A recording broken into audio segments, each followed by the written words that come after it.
Asalaamu calaykum dhamaantiin waan idin salaamay meel kasta oo aad joogtaan muuqaalkan waxaan kaga hadli doonaa kulankii xalay Barcelona ay comeback ku samaysay iyo wacdarihiidii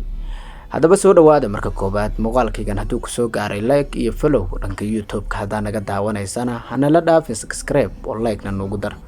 Barcelona xalay waxa ay samaysay comeback waaliya kaas oo ka nixiyay Real Madrid haddii aan kulanka u nimaano kulanku wuxuu ahaa mid xiisihiisu heer sare ah Rayo gurigeeda ayaa lagu wada ciyaarayay kaas oo ka yeelay Rayo inay 9 daqiiqo ee ciyaarta ugu horeysay ay hoggaanka qabato hase ahaatee Barcelona timkii dambe markii laga soo laabtay 60 daqiiqo ciyaartu markii mareysay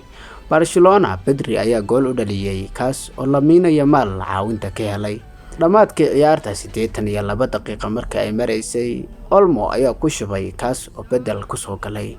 hase ahaatee Barcelona sidaas ayay 3 dhibcood ku soo qaadatay kagana soo badisay Rayo kulankan waxa la amaanay Olmo kaas oo ka nixiyay